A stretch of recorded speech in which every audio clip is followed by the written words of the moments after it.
এখনও কাটছে না বিএনপি নেতাকর্মীর মামলার ফাড়া। অনেক ক্ষেত্রে আওয়ামী লীগ নেতাদের সঙ্গে আঁতাত। টানা 15.5 বছর কর্তৃত্ববাদী হাসিনা সরকারের দমন পীড়নে সোজা হয়ে দাঁড়াতে পারেনি বিএনপি। ছাত্র জনতার গণ অভ্যুত্থানে আওয়ামী লীগ সরকার ক্ষমতাচ্যুত হওয়ার পরেও দলটির নেতাকর্মীর ফাঁড়া কাটছে না। শেখ হাসিনা ক্ষমতা হারানোই বিএনপি নেতাকর্মীর মনে স্বস্তি ফিরলেও পিছু ছাড়ছে না মামলা। পুলিশ ও আওয়ামী লীগ নেতাকর্মীর গুলি এবং নির্যাতনে গণহত্যার বিরুদ্ধে সারা দেশে করা মামলায় বিএনপির অনেক নেতাকর্মীকে আসামি করে ফাঁসিয়ে দেওয়ার ঘটনা ঘটছে।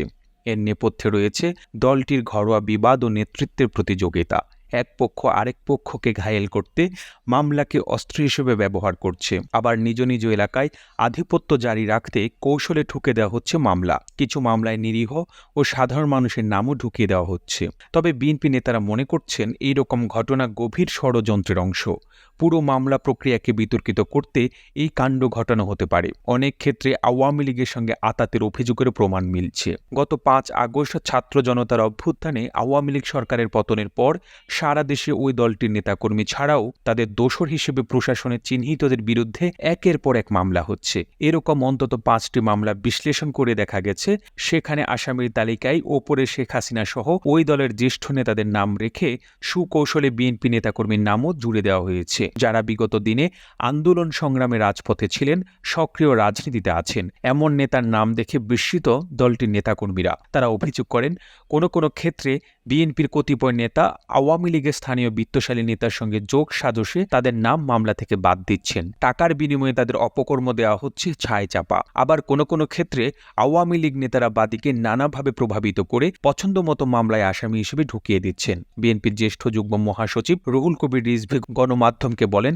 ফ্যাসিবাদী সরকারের পতন ঘটলেও তাদের প্রেতাত্মারা এখনও রয়ে গেছে। তারা বিভিন্ন ষড়যন্ত্র করছে, তবে এসব করে লাভ হবে না, পাপের শাস্তি পেতেই হবে। তারা সব মামলা পর্যবেক্ষণ করছেন, যেখানে যে ত্রুটি রয়েছে তা দূর করার উদ্যোগ নেওয়া হচ্ছে। বিএনপির তৃণমূল নেতাকর্মীরা বলছেন, আওয়ামী লীগ আমলে এই হামলা মামলায় তারা বছরের পর বছর ঘরছাড়া ছিলেন। যখন সেই সরকারের পতন ঘটেছে, একটি স্বস্তি ফিরেছে, তখনই কোনো মামলায় বিএনপি নেতাকর্মীকে আসামি করা হচ্ছে।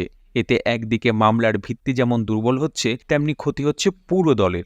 আবার কিছু জায়গায় মামলা নিয়ে চলছে কাদা ছোড়াছুড়ি। কার নেতৃত্বে কত মামলা হচ্ছে সেটার দিকে নজর দিচ্ছেন সিন্ডিকেট নেতারা। ফলে মামলার গুরুত্বপূর্ণ দিকগুলো এড়িয়ে তড়িঘড়ি করে দায়সারা মামলা হচ্ছে বলে আইনজীবীরা জানান। বিএনপি নেতাকর্মীরা জানান, ঢাকা বিমানবন্দর থানা আওয়ামী লীগ নেতা ও C&F এজেন্ট শাহজাহান এখন ভোল পাল্টে বিএনপি নেতাদের সঙ্গে টাকার বিনিময়ে সখ্য গড়ে তাঁর প্রতিপক্ষকে মামলা দিয়ে হয়রানি করছেন। রোবেলের মতো বিমানবন্দরের বিভিন্ন পর্যায়ের ব্যক্তিকে আসামি করা হয়েছে বলে জানা গেছে। ঢাকা মহানগর উত্তর বিএনপি সদস্য সচিব আমিনুল হক বলেন, সবকিছু দেখে মনে হচ্ছে তড়িঘড়ি করে মামলা করা হচ্ছে। আন্দোলনে ক্ষতিগ্রস্ত পরিবার কিংবা তাদের স্বজন এসব মামলা করছেন। অনেক সময় তারা নিজেরা কারো সঙ্গে আলাপ না করে মামলা করায় নানা ভুল ভ্রান্তি থাকছে। বিএনপির নেতারা সম্পৃক্ত থাকলে এই ধরনের ভুল হওয়ার কথা নয়। শুধু ঢাকা নয়, দেশের বিভিন্ন স্থানে করা মামলায়ও বিএনপি নেতাকর্মী সহ সাধারণ মানুষকে জড়ানোর অভিযোগ উঠেছে। এই প্রতিবেদনটি ভালো লেগে থাকলে আপনার টাইমলাইনে শেয়ার করুন। একই সাথে আপনি বাংলাদেশের কোন জেলা থেকে ভিডিওটি দেখছেন আমাদের কমেন্ট করে জানান। আমরা পরবর্তী ভিডিওতে আপনাকে ধন্যবাদ জানাতে ভুলব না। আর এতক্ষণ বিশ্ব বাংলার সাথে থাকার জন্য আপনাকে অসংখ্য ধন্যবাদ।